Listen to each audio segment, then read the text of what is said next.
Good morning, everyone! I'm Danya. And I'm Olivia. And welcome back to our weekly podcast, Literature Radio. This week we are going to be discussing Marxism and literary genius Lorraine Hansberry's A Raisin in the Sun. So, let's start with the question many of you are probably asking yourselves. What is the critical lens of Marxism? Well, Danya, the critical lens of Marxism examines interactions between classes, who holds the most power, and the function of money within a story. In A Raisin in the Sun, Marxism is a reoccurring element that has an important effect throughout the play.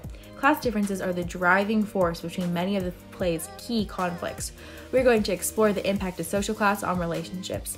Class differences have proven to be the root of many arguments between couples because of the constant contrasting attitude toward money, education, self-sufficiency, independence, work, and social capital. People have found it difficult to relate to one another and come to terms of agreement satisfying both of their needs.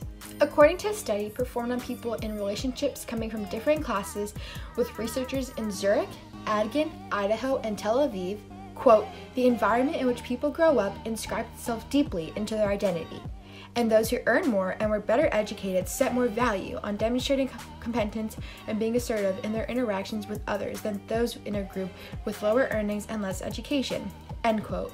For the people in lower classes, quote, warm and cooperative interactions with other people and their social class was more important, end quote. The study demonstrated that people from different classes have contrasting behaviors towards different people. These differences are what kill the relationship between George and Beneatha. You're right. In George and Beneatha's relationship, George seems eager to flaunt his wealth and appear assertive in his interactions, rather than actually caring about Beneatha's ideas and individuality. Their divergence in what they want stem out of the fact that they are started in different places. One is poor, the other rich. These dissimilarities ultimately lead to their breakup and illustrate the effect someone else's class can have on a relationship. Of course, George and Beneatha's relationship also collapsed due to other problems.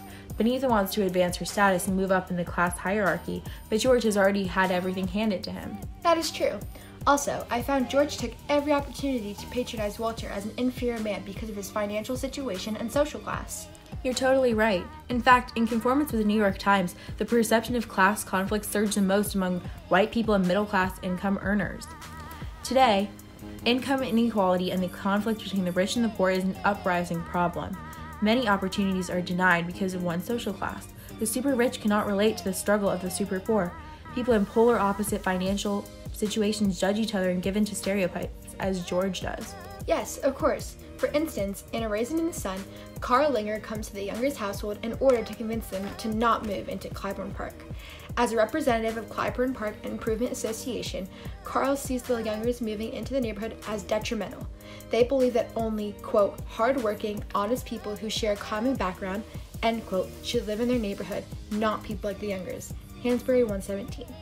They presume that an African-American family from the lower class does not have what it takes to be in their neighborhood. This conflict highlights how prejudice towards lower classes and different races creates unnecessary conflicts. So, do you think Hansberry is trying to tell us about social classes? Is there some underlying message or meaning? Well, Olivia, there are so many things Hansberry teaches us in this piece. To answer your question, we are going to have to dive deeper into Hansberry's past. Like the Youngers, Hansberry grew up in Chicago. Her parents were well-educated, successful black citizens who publicly fought discrimination against black people. Ultimately, the purpose of A Raisin in the Sun was to create a realistic portrayal of what it's like to be an African American in the 1950s.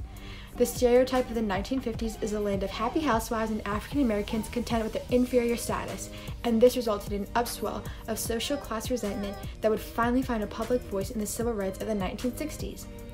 I feel Hansberry was conveying the fact that people should have been and continue to be more aware of the struggles the lower class faces. People should not give in to stereotypes and need to be informed on the honest truth. In her words, there's no excuse for stereotypes. The Youngers are a symbol for the working class, and she illustrates the day-to-day oppressions that her family had to feel. Yes, she defends the lower social class and highlights the conflicts that happen because of money between and within the classes.